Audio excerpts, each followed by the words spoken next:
Did you know that in 1978 in Los Angeles, a world-famous actress told 3 different people she was going to die before sunrise, and when police found her body, the clock in her bedroom had stopped at the exact time she predicted. They ruled it an accident, but one detail in her apartment has never been explained, and to this day, people say she's still trying to warn someone. Her name was Evelyn Rowe. If you were alive in the 1960s and 70s, you knew her face. She was everywhere: movie posters, magazine covers, late-night talk shows. A rising Hollywood icon with a soft voice, haunted eyes, and a smile that never quite reached them. Evelyn was born April 12, 1946, in Santa Monica, California, and by the time she was 23, she was already being called the next great American actress. She won awards, dated musicians, and lived in a glass-walled home in the Hollywood Hills, overlooking the city. But people close to her said something was wrong long before she died. The first disturbing detail was something her assistant, Marjorie Klein, mentioned years later in an interview that aired only once and was quietly pulled. Marjorie said Evelyn refused to sleep in the dark, not because of nightmares, but because, according to Evelyn, someone moves when the lights go out. She wasn't joking. Evelyn insisted on leaving lamps on in every room, even the bathroom. If a bulb burned out in the middle of the night, she'd wake up screaming until it was replaced. She also taped over mirrors after sunset. Not all of them, just the ones that reflected doorways. When asked why, she'd say the same thing every time: reflections remember things we forget. At first, friends assumed it was stress. Fame does that. Loneliness does that. But in October 1978, Evelyn began telling people she was being followed. Not physically, temporally.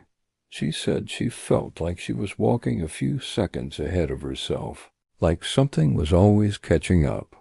Her last public appearance was on October 26, 1978, on a late-night talk show. If you watch the footage now, you'll notice something chilling. At exactly 11:41 p.m., Evelyn pauses mid-sentence and turns her head slightly like she heard someone whisper her name from just behind the camera. She goes pale. The host laughs, thinking it's a joke. Evelyn doesn't laugh back. She quietly says, "I don't have much time." The audience claps. No one realizes she wasn't speaking metaphorically. On October 28, 1978, Evelyn called 3 people. The first was her sister, Claire Rowe, in San Diego. Evelyn told her, calmly, "If I don't call you by morning, don't come here. Let the police do it." Claire thought it was a joke. The second call was to her ex-boyfriend, a music producer named Daniel Ross. Daniel later told investigators Evelyn sounded sober, lucid, and terrified. She said she was tired of running, he said, and that it finally knew where she lived. The third call was to her personal physician, Dr. Leonard Weiss. That call lasted exactly 4 minutes. Dr. Weiss noted something strange in his logbook that night, a sentence written in the margin, later verified as his handwriting. Patient insists death will occur at 3:17 a.m. At 2:56 a.m., a neighbor reported hearing glass break. At 3:42 a.m., police were called to Evelyn Rowe's home after her housekeeper arrived early and found the front door unlocked. Evelyn was discovered in her bathroom. She was lying in an empty bathtub, fully clothed, eyes open, hands clenched at her sides. There was no water, no blood, no visible injuries. But the unforgettable detail was this: Wet footprints led from the bathtub across the bathroom floor and stopped directly in front of the mirror. The mirror was fogged, and written in the condensation in uneven letters were 4 words, "I'm right on time." The official cause of death was ruled acute cardiac arrhythmia, likely brought on by exhaustion and anxiety. No autopsy abnormalities, no signs of struggle. But the police report noted a smell in the bathroom that multiple officers independently described the same way: metallic, like old coins. One officer said it made his mouth water. Another said it made him nauseous. The bedroom clock, an analog wall clock, had stopped. The time? 3:17 a.m., exactly when Evelyn said she would die. The case was closed quickly. Hollywood prefers neat endings. But the strange reports didn't stop. 2 weeks after her funeral, Evelyn's sister Claire returned to the house to collect personal belongings. The power had been cut, but sunlight filled the rooms. Claire went to the bathroom last. The mirrors were still covered with brown paper, except one. The small mirror inside the medicine cabinet had been left uncovered. Claire opened it and screamed.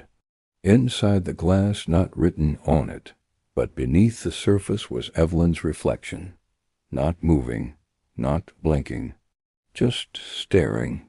Claire slammed the cabinet shut. When she opened it again, the mirror was normal. She never entered the house again. In the years that followed, new owners reported strange occurrences. Lights turning on by themselves at exactly 3:17 a.m., bathroom mirrors fogging, with no heat or water running. A woman humming softly in the hallway just before dawn. In 1994, a real estate agent refused to show the property anymore after finding wet footprints leading from the bathroom to the bedroom, despite no leaks, no rain, and no open windows. But the most disturbing incident happened in 2011. A young actress rented the home while filming a biopic. She later gave a sworn statement saying she woke one night unable to move. She claimed a woman sat at the foot of her bed, softly repeating, "You're early." I was late. The actress quit the film 3 days later and left the country. Evelyn Rowe's death remains officially closed. No foul play, no mystery. But film archivists noticed something chilling in 2020 while restoring old footage.